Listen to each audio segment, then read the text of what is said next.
You formed about this time last year, I think, kind of towards Christmas 2020. Pretty, Yeah. yeah. Yeah. Yeah, it was. We started doing stuff because we were both in a Sufjan Stevens Facebook fan page. Nice. And every year they do a sort of fan music Christmas compilation because he does loads of Christmas albums. And we were like, let's do a song. And then Was that where the Christmas EP came from? That's It where was the the Christmas- genesis of it, yeah. Pretty much. I think we were both just massive O Come, O Come Emmanuel fans, so we're like, let's go. Yeah, just went from there. What did you learn about what you wanted to do with the Wife Guys of Reddit for making that Christmas E EP? Probably the first thing was probably spend more than a day or two working on a whole EP. Because we really did. Yeah, I feel like every release has become slightly less rushed, but yeah, it was. I think we did everything over. I think we did most of the instrumentals kind of like on one day, and I was greeting by the end of it. Yeah. Like I was like, we don't do the EP anymore. It's- I think it got to the point where we did a version of Christmas Time Is Here and I did a vocal for it and it was just so bad and I was like, no, we need to stop. I mean, that's why it's not got any vocals on Yeah. the final. We were like, doesn't need it. It's fine. Yeah. Jazz, baby. So how many days did you spend on the last EP that you brought out then? Lots. We spent more time mixing, I think, one individual song than we did in the entire, like, the single we brought out on New Year's Day. Yeah. The It's actual... a dark art though. Yeah. No, that was... Again, it was... Yeah, I think as well with the EP, it almost went in the other direction. You know that way when you just spent so long working on it, and you're like, I don't know what sounds like music anymore. Like, Well, going through all the different modes of listening, because, you know, all the... So the 5 stages of grief. It's like... actually, there's more than 5 we found out. Well, there are more than 5. Secret menu. I don't even know what's real anymore after that. Secret Yeah. Where did most EP come together then? Where did you spend the bulk of the time when you were working on it? in our room. Yeah. Was it all produced at home? Yeah, it was all us. I mean, we've got the studio that we work in. That's where we recorded most of like the drums and the vocals and whatever, and then just sort of extra little things in the room and mixing and Yeah, I think a lot of it was done kind of just gone like DI and then kind of adding After Effects and things. Yeah. But lots of guitar and bass reamping. yeah, because it was created kind of like as we were going like in and out of like lockdown and stuff, which was just a time. Yeah. Yeah. Well, that's one of the interesting things, you know, forming a band at the end of 2020 in a period of such uncertainty. Yeah. What were your plans for this year? What were your expectations for this year back then? And how have they compared to kind of what's happened? I don't even know if we had. I really don't. Bold of you to assume I think more than one day at a time. I think my original plan was, oh yeah, we're gonna release like 3 albums this year. We're gonna be so prolific. And I realized, yeah. We're like, yeah, just do it. Like, oh god. because I remember, I think we might have said to someone at some point, the EP, we're going to release it in April and it's going to be a 12-track album. And then a lot of that process of me realising, whoa. Yeah, I think especially after Wet and Tired, which I think we kind of set ourselves a deadline that was maybe like a bit too soon than what we would have been comfy with. So I think kind of a lot of the plans changed going past that. I'm like, no, let's just take time to kind of experiment for a bit and then we'll make plans after. Because, yeah, I mean, like Arian said at the beginning of the year, we were like, yeah, let's just release everything, it's fine. But no, Brain said no. It won't always work like that. Do you tend to set yourself deadlines? I'm terrible for that, for myself. Just lots of unnecessary, like, you know, whoa. Arian sets deadlines. I set the deadlines, which really shouldn't be set. But yeah, that's one, like what you said. We sort of at this point we don't want to do too much of that anymore because it's like, let's just let it happen and then I'm not crying during another bass take again. I can't No. do it. Like, we're scrapping the whole thing. We're not doing it. Yeah. When you finish working on something, whether it be the single that you brought out on New Year's Day or the EP that came out in September, The Christmas EP, or Wet and Tired? Wet and Tired. June. June. Yes. What are the first steps in figuring out what you want to do next? What does that process sort of look like? After You've released, after that's done, after you've completed something.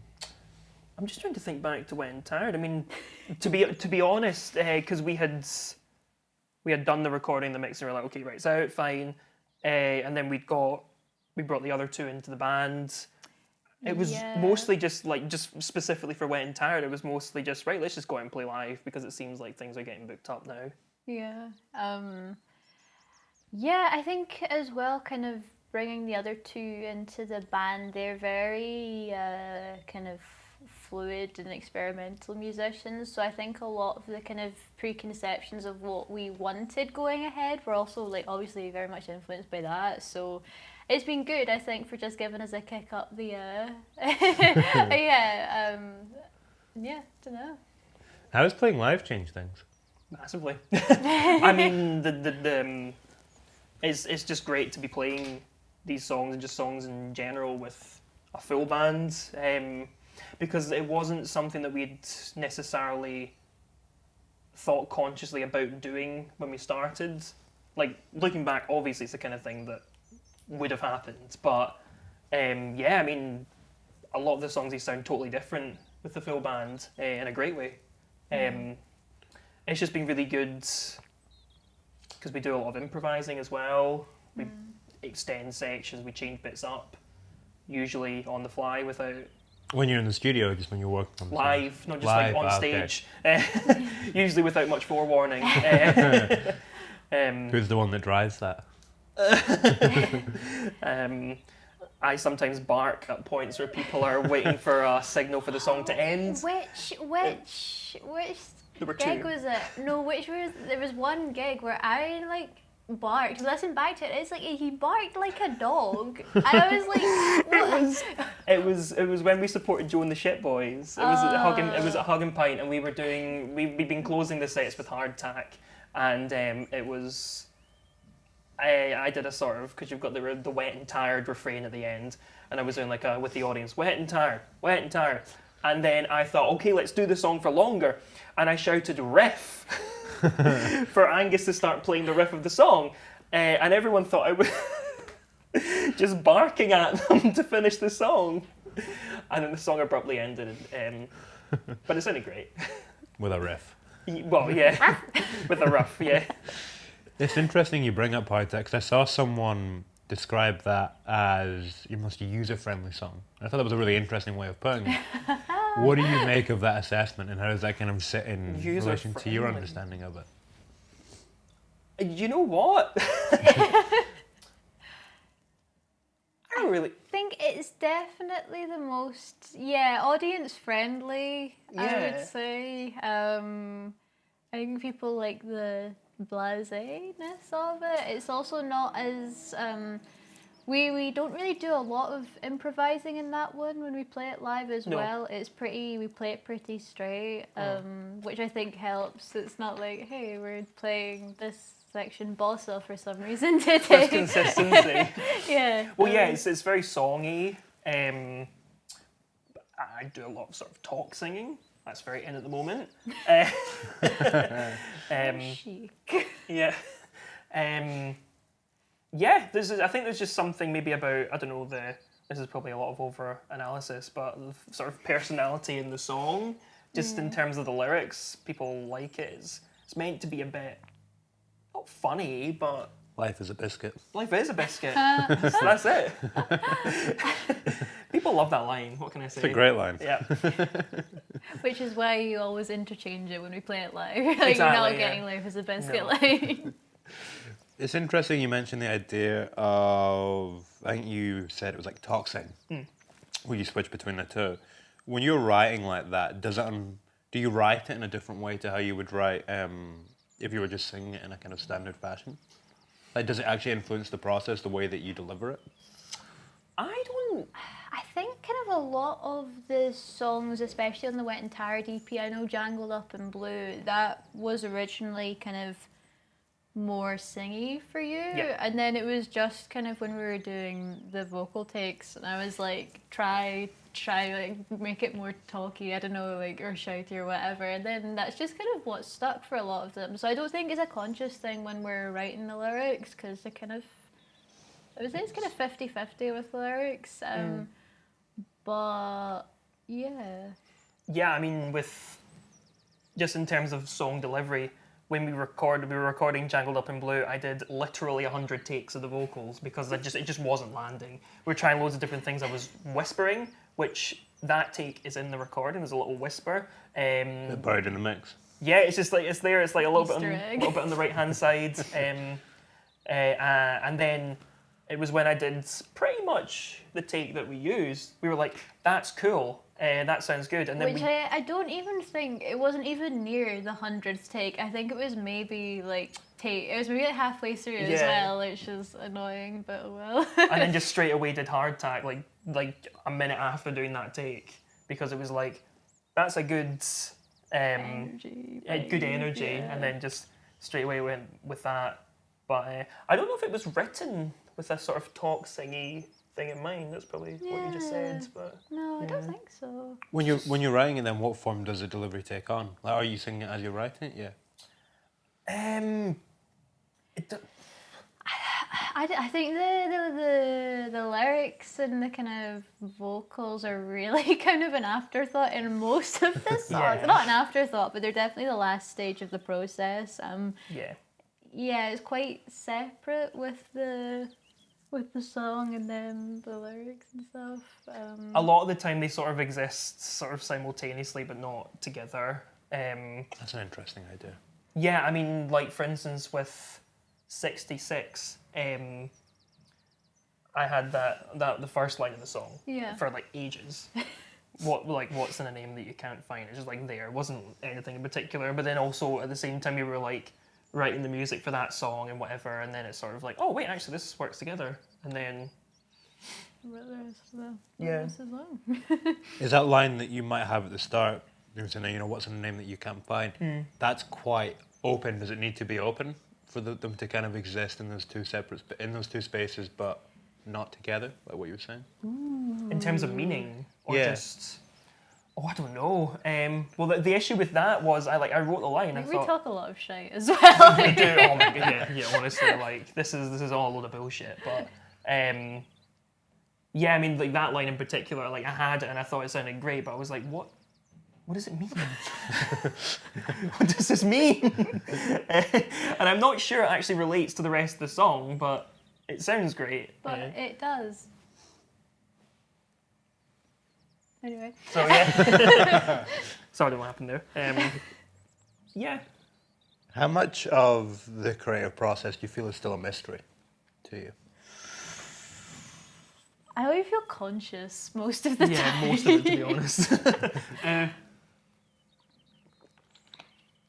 I was hoping you would speak when I took that. Ooh. Inconclusive.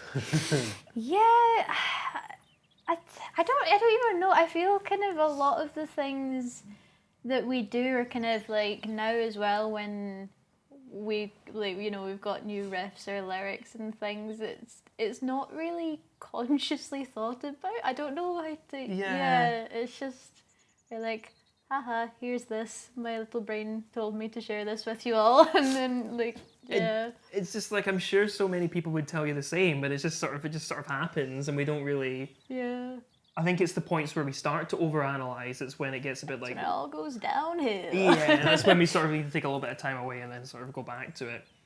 I mean, like for me, any time that there's a song that we have where, say, the lyrics have been predominantly mine, they've just sort of come out, just like. Yeah, Drain Junior.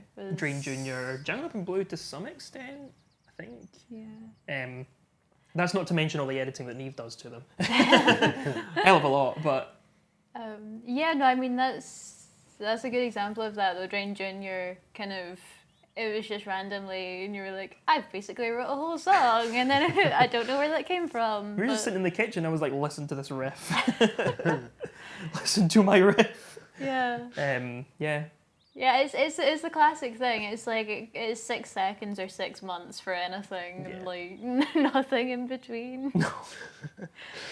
You spoke there too about the importance of not overanalyzing yourself. What sort of things can you put in place to prevent yourself from doing that?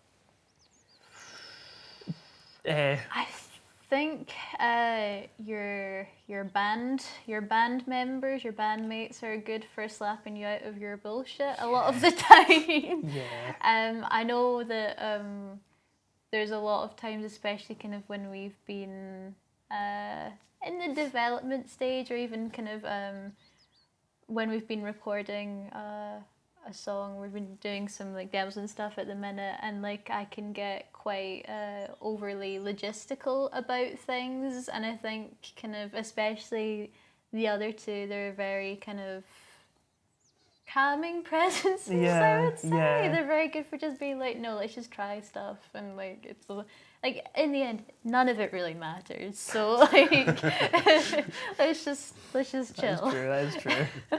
Yeah, I mean, I can get quite like worked up if I'm not sure if something's working, or if I'm not landing on where, not even if it's like it's not going where I imagine it, because it doesn't matter, but and yeah, it's good to work with other people who are like, yeah, let's just give it a shot and see what happens.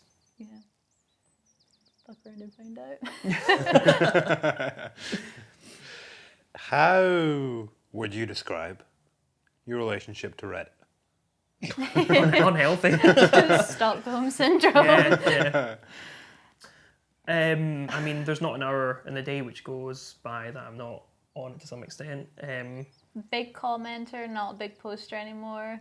I don't like things being mansplained to me. I mean, that is one of the worst aspects of Reddit. That's. I think it's one of the worst aspects of the internet. I mean, yeah.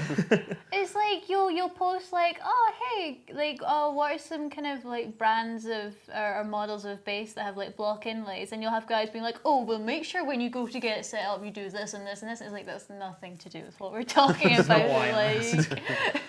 But yeah, good for content, bad for interactions. Yeah. Some of our favourite subreddits? What are we thinking? Are what could go wrong? Our instant karma. KG. KG, probably. Yeah. Well, I mean, that's the whole Wife Guys Reddit thing originated from the King Gizzard subreddit. So I feel that's always going to be a That's our go-to. But yeah. Yeah. Can't think of, yeah. That's it. What was the last piece of criticism you received that you felt was constructive? Hard to tell because we're perfect. It's all been glowing, to be honest. No. God, I don't know. It's just going to look really bad. I was racking around. What was it? People are scared. That's what it is. Like Angus will set Angus on them. Like, don't give us any negative comments. I mean, he's the angry man of the band, so. Isn't he angry? Look at Tim. I mean, probably one of the most useful bits of criticism is always the audience that you're playing to. When you're doing live. When they start booing you. When they start booing you. Real live criticism there. Yeah. Instant feedback. Instant Exactly. karma. Exactly. I mean, that's sometimes it makes me reanalyze, reconsider some of my stage chat when there's absolutely nothing, no reaction to a joke. Yeah, I think honestly the best criticism kind of come from each other. I think we've kind of got a good balance that we're not afraid to kind of like critique each other's like performance or kind of parts or whatever, which is great because I know that in a lot of other situations I'm like, oh no, too shy. Like, yeah, that's fine. Like, don't worry about it. But yeah. yeah. How long did it take you to get to that space where you were, comfortable being critical with each other and being open in that way? Right off the bat. Yeah? No, I don't know. I